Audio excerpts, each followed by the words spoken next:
Hola chicos, bien, vamos a trabajar un temita que les complica un poquito la vida, pero que es re fácil. En realidad vamos a darnos cuenta que si tienen algo de imaginación y pueden pensar las moléculas de forma tridimensional, les va a resultar súper fácil. Bien, básicamente vamos a trabajar sobre geometría molecular hoy. La geometría molecular, uno diría, bueno, ¿para qué me sirve saber qué geometría tiene la molécula? Pero la realidad es que la geometría molecular determina todas las propiedades macroscópicas que nosotros vemos en los compuestos, si son fluidos, si son viscosos, sí, de qué color son, si reflejan la luz, si la absorben, si son sólidos, líquidos, gases, si son duros, resistentes, mantienen la forma, o son elásticos o plásticos. Todo eso lo determina la geometría molecular, con lo cual es re importante, ya se imaginarán, y es súper simple. Básicamente toda la geometría molecular está fundada o fundamentada en una teoría que se llama la teoría de repulsión de pares electrónicos de valencia. Suena horrible, por eso le decimos la TREP. Pero si ustedes se fijan en el nombre, va a decir mucho sobre lo que se trata. En realidad es una teoría que dice que los pares de electrones de la última capa de energía, es decir, de la capa de valencia, se repelen entre sí, es decir, sufren fuerzas de repulsión porque acordémonos que la carga del electrón es negativa. Si yo tengo un montón de cargas negativas ocupando un mismo espacio, ellos van a tender a repelerse. Entonces, eso trae consecuencias para la molécula. La primera consecuencia re importante es que, bueno, los electrones que ocupan la capa externa, la capa de valencia, siempre van a estar compartiendo el espacio con los que están formando enlaces químicos. Entonces yo tengo dentro del átomo central de la molécula, voy a tener unos electrones que no están apareados, es decir, que se llaman electrones no enlazantes, como estos dos que vemos aquí arriba, y vamos a tener otros que están formando uniones químicas y todos ellos tienen que compartir el mismo espacio que es alrededor del átomo central. Dada la carga negativa, lo que hablábamos hace un rato, los electrones no apareados generan una repulsión que les lleva a ocupar el mayor espacio que les sea posible. Eso hace que generen una torsión sobre los ángulos de enlace y, por ejemplo, esta molécula no puede ser lineal, sino angular. Y por último, vamos a tener que los enlaces dobles o triples ocupan el mismo espacio que los enlaces sencillos. Por eso vemos, por ejemplo, que acá tenemos un enlace doble, perdón, y acá tenemos un enlace sencillo, pero para efectos de la geometría molecular es lo mismo. Y este par electrónico ocupa el espacio como si fuera otro enlace químico. Bien, es un poco medio enredado, pero ya vamos a irlo desenredando de a poco. La geometría molecular va a depender de dos cosas fundamentales. Una, la cantidad de átomos que tenga la molécula. Dos, la distribución de los electrones no enlazantes dentro de la molécula.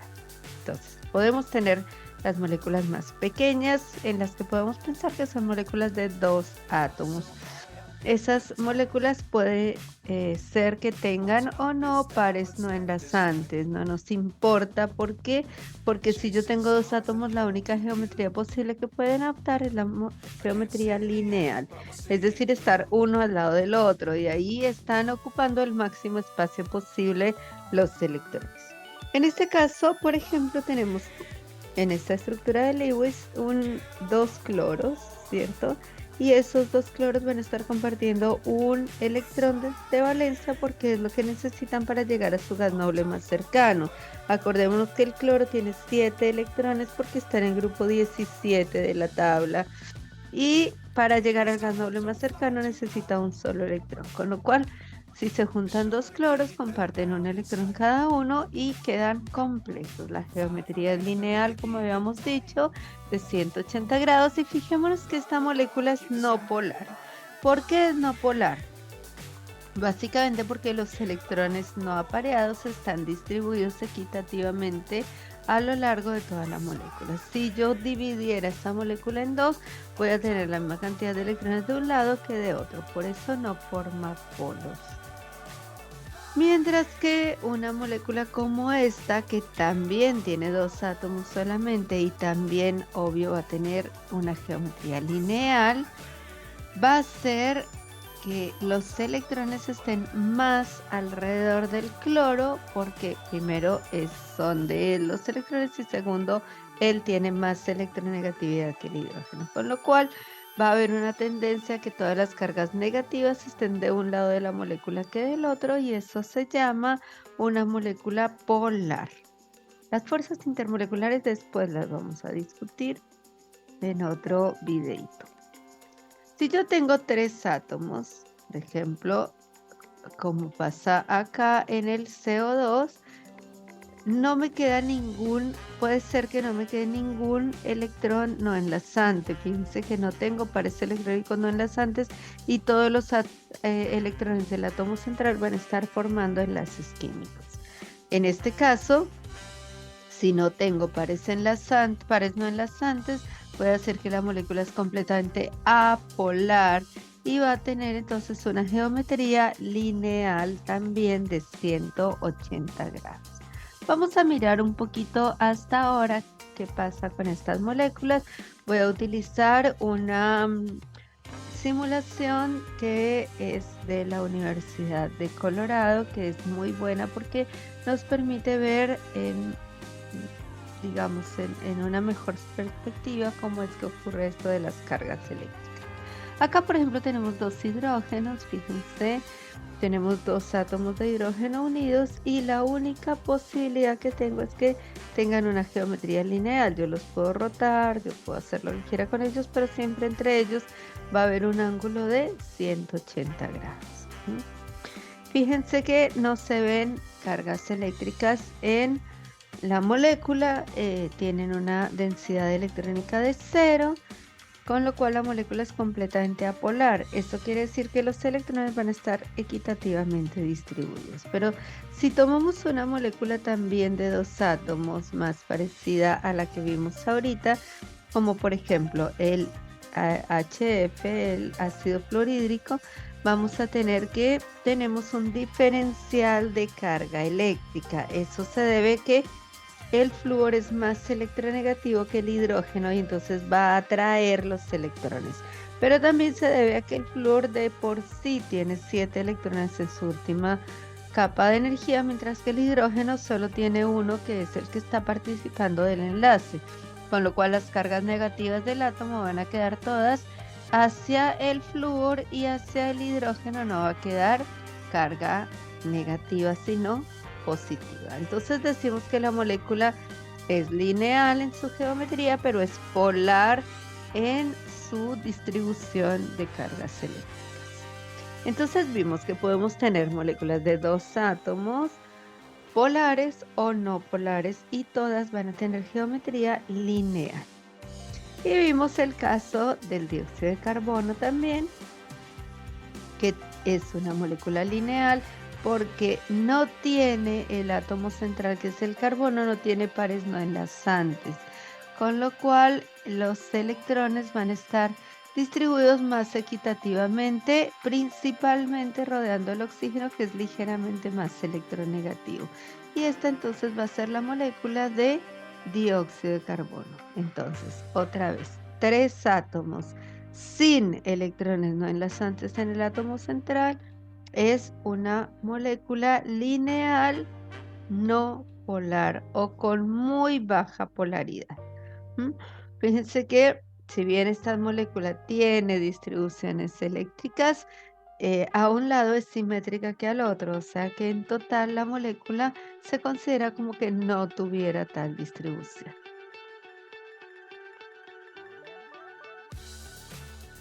Bien, vamos a volver sobre la presentación. Acá lo que tenemos es entonces que podemos tener moléculas también de tres átomos, pero con un par de electrones desapareados en su átomo central. Por ejemplo, tenemos el azufre con 3 oxígenos, el SO3, y entonces se va a distribuir como veíamos en la figura anterior, tal cual como está acá. El par de electrones no enlazantes va a ocupar el lugar como si fuera otro enlace más, con lo cual voy a tener una geometría que se llama triangular plana o angular, con un ángulo de 120 grados y va a ser polar. Siempre que queden electrones desapareados en el átomo central es polar. Eso es una regla que se tienen que memorizar. Siempre que en el átomo central me queden electrones desapareados es polar. Bien. Después miramos lo de las interacciones. Puede ser que me pase esto, es decir, que tenga en la molécula no un par de electrones desapareados, sino otro par. Y los dos van a estar haciendo fuerza por acomodarse. Ese es el problema, que los dos van a estar generando tensiones sobre los enlaces para poder acomodarse y ocupar el máximo espacio posible. Entonces ellos generan una suerte de formación tridimensional distinta. Es una molécula también angular, pero el ángulo es más cerrado, es de 109 grados. Es el ángulo, perdón, la geometría angular por excelencia. También es polar porque tenemos electrones desapareados en el átomo central. Vamos a volver a la simulación y vamos a ver una molécula parecida a la que acabamos de ver, que es el agua. El agua, fíjense que tiene 3 electrones de valencia, perdón, 3 átomos, pero el oxígeno tiene 2 pares de electrones de valencia sin aparear, porque el oxígeno de base tenía 8 electrones por estar en el grupo 8.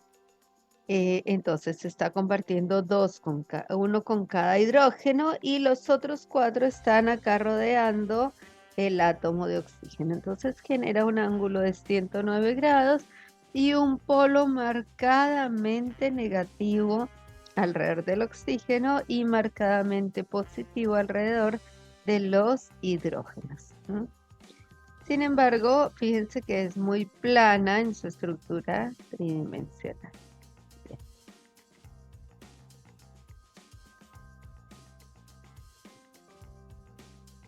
Después tenemos que podemos tener moléculas de 4 átomos. En el primer caso tenemos moléculas de 4 átomos sin ningún electrón desapareado.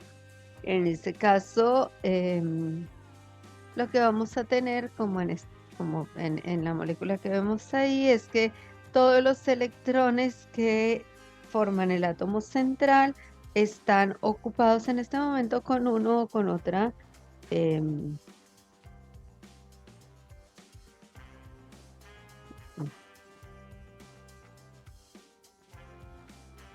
formando un enlace.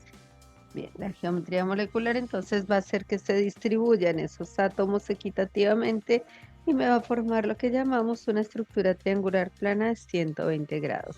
Como no tengo electrones desapareados en el átomo central, la polaridad es nula, es decir, la molécula no va a ser polar.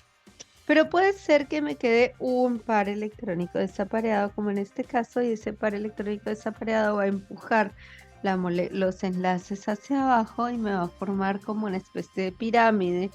Por eso la llamamos geometría piramidal. Acá vamos a ver, voy a pasarme al simulador y en el simulador vamos a ver que podemos tener moléculas de 4 átomos, como esta, por ejemplo, en donde tengo muy poca polaridad porque el boro no tiene electrones sin aparear, es decir, todos están apareados y el ángulo es de 120, nos forma un triángulo casi perfecto la molécula porque es bastante neutra al no tener electrones de valencia sin aparear. Pero miremos una estructura parecida como el NH3. El NH3, al contrario, sí tiene una polaridad muy marcada y es porque el nitrógeno conserva un par de electrones de valencia sin aparear. Eso hace que tome la misma forma piramidal, pero con este par de electrones parece que en lugar de 3 tuviera 4 enlaces o 4 uniones. Bien. Por último, vamos a tener el caso de los compuestos que tienen 5 átomos. Ahí no es posible que tengan electrones sin aparear. Este es el caso típico, que es el metano, y siempre van a asumir una geometría tetragonal o tetraédrica. Siempre su polaridad va a depender de si el átomo central tiene o no tiene electrones no enlazantes, pero no es común que los tenga. Si queremos ir al simulador a chusmear esta molécula, vamos a ver el metano.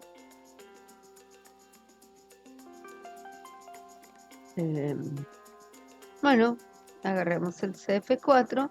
Fíjense que es una molécula muy poco polar y me forma una especie de tetraedro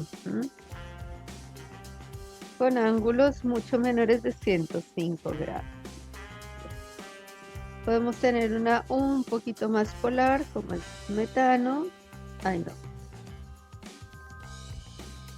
Ya no es.